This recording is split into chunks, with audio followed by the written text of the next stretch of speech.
नमस्कार, मैं उमेश तिवारी सनातन संस्कार पीठ में आपका स्वागत करता हूँ। हिंदू परंपरा में मस्तक पर तिलक या टीका लगाना धार्मिक कृत्यों के साथ जुड़ा हुआ है।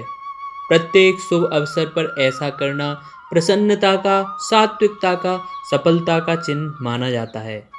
किसी महत्वपूर्ण कार्य या विजय अभियान में निकलने पर रोली, हल्दी, चंदन या कुमकुम का तिलक लगाया जाता है।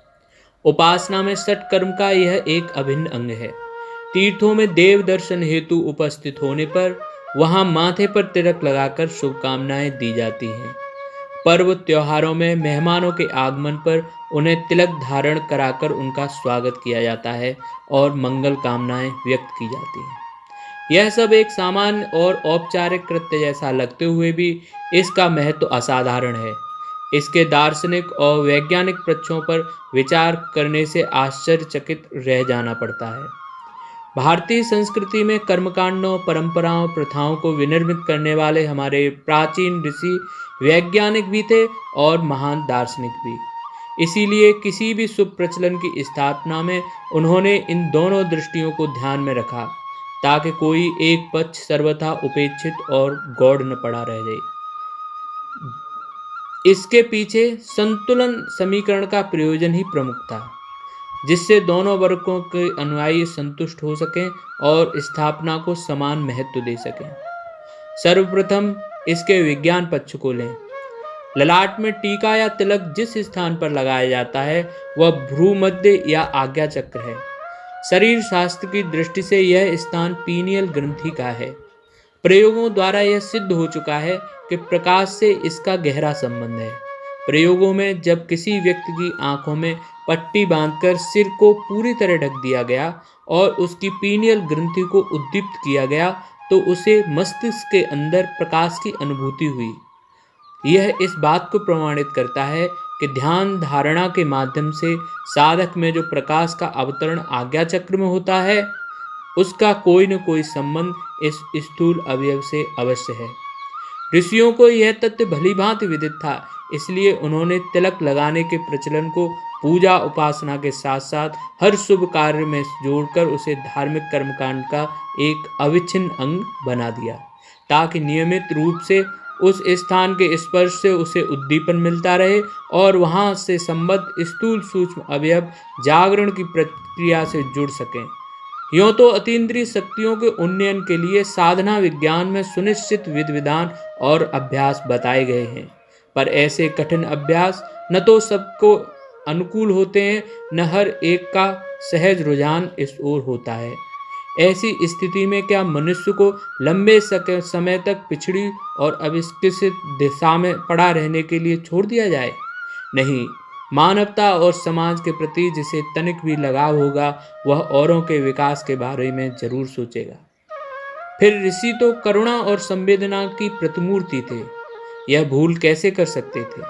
अस्त उन्होंने तिलक और टीके के माध्यम से जहाँ सर्वसाधारण की रुचि और धार्मिकता की ओर मोड़ना चाहा, वहीं उनकी आत्मिक प्रगति की दिशा में प्रथम चरण का द्वार भी खोल दिया।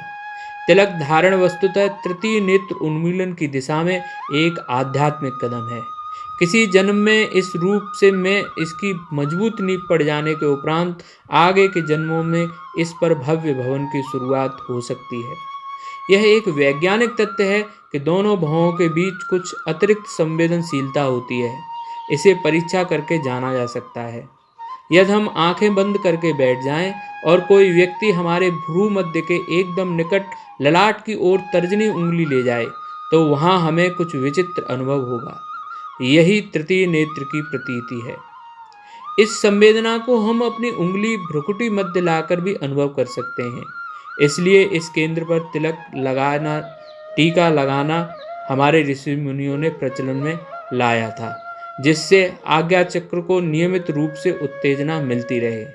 इससे सहजग रूप में हम भले ही उसके जागरण के प्रति अनविज्ञ रहें, पर अनावरण का वह क्रम अनवरत रूप से चलता रहता है।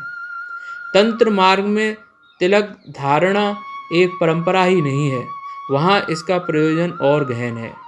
वह माथे पर इष्ट का प्रतीक है। इष्ट की स्मृति सदैव बनी रहे, चाहे संपूर्ण शरीर की विस्मृति भले हो जाए। इस धारणा के कारण मन बार बार उसी केंद्र बिंदु की ओर लगा रहता है। इसका परिणाम यह होगा कि शरीर व्यापी चेतना शनय शनय आज्ञा चक्र पर एकत्रित होने लगेगी। तिलक बिंदु पर उसका इकट्ठा होना ठीक वैसा ही है जैसा आतिशी शीशे से सूर्य किरणों को कागज के एक बिंदु पर केंद्रीभूत करना। इस एकत्रीकरण से कागज में आग लग जाती है। जो किरणें अब तक धूप के रूप में बिखरी हुई थी, वे ही इकट्ठा होकर आग उत्पन्न कर देती हैं। यही बात यहाँ भी है। जब चेतना शरीर में फैली रहती है तो शरीरचर्या के निमित्त प्रयुक्त होती रहती है, पर जब वही आज्ञाचक्र या तिलक के माध्यम से एकत्रित होती है तो तीसरे नेत्र के जागरण का कार्य प्रशस्त करती है। फिर हम स्थूल शरीर से पृथक एक ऐसी दुनिया से जुड़ जाते हैं जिसे अध्यात्म की भाषा में पारलौकिक जगत और विज्ञान की भाषा में परामानसिक जगत कहते हैं। योग विज्ञान के अनुसार पेड़ों के कंद में स्थान से लेकर 72,000 नाड़ियां निकलकर शरीर के समस्त भागों में फैल जाती हैं। इनमें 3 प्रमुख हैं, इड़ा, पिंगला और सुषुम्ना। ये तीनों मेरुदंडी मार्ग से ऊपर की ओर जाती हुई मस्तिष्क के तीनों भागों का अलग अलग स्पर्श करती हैं। तत्पश्चात वहां से वह तीनों नाड़ियां रस्सी की तरह आपस में गुथी हुई कपाल प्रदेश में ऊपर से नीचे की ओर जाती हैं। इसके बाद भूमध्य पर पृथक हो जाती हैं। सुषुम्ना आज्ञा चक्र पर या तीसरे नेत्र के स्थान पर अपनी यात्रा समाप्त कर देती है, जबकि इड़ा और पिंगला दोनों नेत्रों की कर्णिकाओं का स्पर्श कर उनकी रक्त वाहिनी तंतुओं के रूप में परिवर्तित हो जाती हैं। इन दोनों नाड़ियों का संबंध दोनों आंखों के माध्यम से जागृत और स्वप्नावस्था से है। इसके विपरीत सुषुम्ना का संबंध तीसरे नेत्र के माध्यम से सुषुप्ति, तुरीय और तुरीयातीत अवस्था से है। योगीजन भ्रू मध्य में चित्त को एकाग्र कर सुषुम्ना मार्ग से इन्हीं अवस्थाओं के द्वारा अंतर जगत में प्रवेश करते हैं।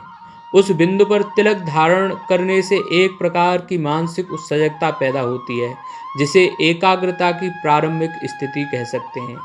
अर्थात जो कार्य साधक नियमित अभ्यास द्वारा संपन्न करते हैं वह टीके के प्रयोग से कुछ अंशों में स्वयमेव संपादित हो जाता है। इस प्रकार तिलक आत्मोत्कर्ष का एक आधार बन जाता है। यह आधार आगे के जन्मों में और मजबूती ग्रहण करते हुए संस्कार का रूप धारण कर लेता है। फिर जो शुभारंभ तिलक के प्रतीक के रूप में हुआ था वह साधना अभ्यास के रूप में परिपुष्ट होने लगता है।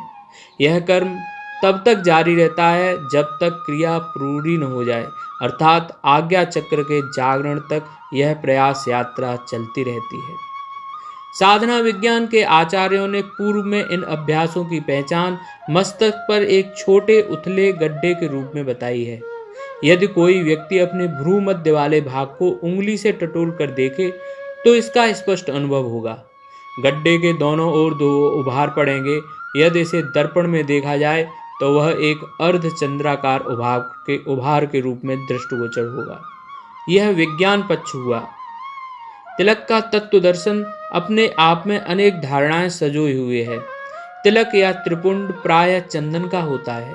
चंदन की प्रकृति शीतल होती है। चंदन विष व्यापत नहीं, लिपटे रहत भुजंग। शीतल चंदन जब मस्तक पर लगाया जाता है तो उसके पीछे भाव यह होता है कि चिंतन का जो केंद्रीय संस्थान मस्तिष्क के रूप में खोपड़ी के अंदर विराजमान है वह हमेशा शीतल बना रहे। उसके विचार और भाव इतने श्रेष्ठ हों कि अपनी तरह औरों को भी वह शीतलता, शांति और प्रसन्नता प्रदान करता रहे। तिलक का महत्व जनजीवन में इतना अधिक है कि जब भी कोई महत्वपूर्ण सम्मान सूचक प्रसन्नतादायक घटना घटती है तो माथे पर हमें तिलक लगा दिया जाता है। विवाह हो रहा हो तो तिलक हो रहा होगा, कोई युद्ध पर जा रहा हो तो तिलक हो, कोई युद्ध से विजय होकर लौट रहा हो तो तिलक हो, अर्थात कोई भी सुखमय घटना हो उसके साथ तिलक का अविच्छिन्न संबंध जोड़ दिया जाता है। ऐसा इसलिए कि वह आनंद चिर स्मरणीय बना रहे। मानवीय चित्त का यह एक विचित्र स्वभाव है कि वह सुख को, प्रसन्नता को, आनंद को हमेशा याद रखना चाहता है, जबकि कट प्रसंगों को, दुख को भूल जाना चाहता है। इसलिए हमें अपने पिछले दिन सुखमय प्रतीत होते हैं, वृद्धजन अक्सर कहते सुने देखे जाते हैं कि बचपन सुखद और सुंदर था। यह स्वाभाविक ही है, कारण कि मन दुख को छोड़ देता है और सुख की श्रृंखला को बनाए रखता है। कोई बालक यह कभी नहीं कहता कि बचपन सुखद है। वह बड़ा होना चाहता है, बड़ों की तरह रहना, घूमना, पहनना, खाना, बातचीत करना चाहता है। इसमें उन्हें आनंद आता है, इसलिए वे अक्सर उनकी नकल करते हैं। किसी को पूजा करते देखा, वह भी वैसा ही करने लगता है। किसी को हुक्का पीते देखा, वह भी वैसा ही अभिनय करने लगता है, क्योंकि वह जानता है यह बड़े होने के लक्षण है। इसमें वह प्रसन्नता अनुभव करता है। इसी प्रसन्नता के प्रतीक के रूप में तिलक माथे में विराजमान होता है। तिलक के साथ सुख को जोड़ने का भारतीय संस्कृति का अपना प्रयोजन है। जब कल्पना में सुख बड़ा हो जाए तो उसके साथ तिलक भी बड़ा हो जाए। सुख की याद आए तो उसके साथ साथ तिलक की भी स्मृति जागृत हो। स्मरण का प्रभाव धीरे धीरे आज्ञा चक्र से संबंधित हो जाता है।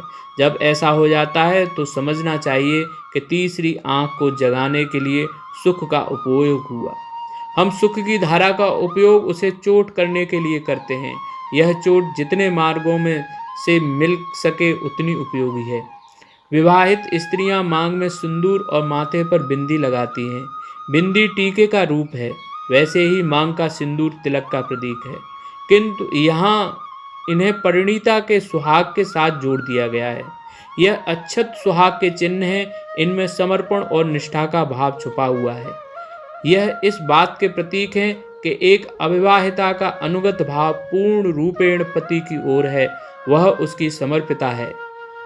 अब उसके नारीत्व पर कोई बाधा नहीं पड़ेगी, इसलिए पत्नी को पति के जीवित रहने तक इन्हें धारण करना पड़ता है। उसके मरते ही इन्हें हटा देने का विधान है। ऐसा इसलिए कि अब किसी के प्रति उसके अनुगत और समर्पण भाव का प्रश्न ही नहीं है। समझाया जाता है कि वह विधवा हो गई, इस कारण से ऐसा किया गया है। नहीं, यह बात नहीं है। उसके पीछे गहरा प्रयोजन है। अब वह किसके अनुगत हो, अनुगत होने का प्रश्न ही नहीं है। सच्चाई तो यह है कि अब उसे स्त्री की तरह नहीं, पुरुष की तरह जीना पड़ेगा। एक विधवा का जीवन पुरुष के जीवन के ही समान होता है, इसमें संदेह नहीं। अतएव वैधव्य ने इन्हें मिटा दिया जाता है। तिलक द्रव्य के रूप में भिन्न भिन्न प्रकार की वस्तुओं का प्रयोग किया जाता है। श्वेत और रक्तचंदन भक्ति के प्रतीक हैं। इसका इस्तेमाल भजनानंदी किस्म के लोग करते हैं। केसर एवं गौरोचन ज्ञान तथा वैराग्य के प्रतीक हैं। ज्ञानी, तत्वचिंतन और विरक्त हृदय वाले लोग इसका प्रयोग करते हैं। कस्तूरी ज्ञान, वैराग्य, भक्ति, प्रेम, सौंदर्य, ऐश्वर्य सभी का प्रतीक है। परम अवस्था प्राप्त योगीगण इसका इस्तेमाल करते हैं। तिलक धारण हेतु भिन्न भिन्न उद्देश्यों के लिए अलग अलग उंगलियों के प्रयोग का भी विधान है। ज्ञान की उपलब्धि के लिए तर्जनी, ऐश्वर्य के लिए मध्यमा, धन वैभव सुख शांति के लिए अनामिका उंगली विहित है। तर्जनी से लाल या श्वेत चंदन का टीका, मध्यमा से सिंदूर का, अनामिका से केसर, कस्तूरी अथवा गौरोचन का टीका लगाना चाहिए। इनके लिए क्रमशः पूर्व दिशा, उत्तर दिशा और पश्चिम दिशा निर्धारित है। इस ओर मुंह करके इनका तिलक धारण करना चाहिए। अंगूठी से भी तिलक करने की परंपरा है। ऐसा वे ही लोग करते हैं जो सभी धर्म और संप्रदाय के प्रति समान दृष्टि रखते हैं। काले टीके का प्रयोग कपालिक लोग करते हैं। इस प्रकार तिलक या टीका एक धार्मिक प्रतीक होते हुए भी उसमें विज्ञान और दर्शन का साथ साथ समावेश है। इनको समझ सकें और उनकी शिक्षाओं को आत्मसात कर सकें तो उनकी सार्थकता है, इससे कम में नहीं। ऐसी हमारी भारतीय संस्कृति में हम लोग तिलक धारण करते हैं, उसका ज्ञान और विज्ञान आज हमने समझा। आप सभी से अनुरोध है कि इस सनातन संस्कार पीठ चैनल को आप अवश्य सब्सक्राइब करें, लाइक करें और अपने परिचितों तक इसको अवश्य शेयर करें। धन्यवाद।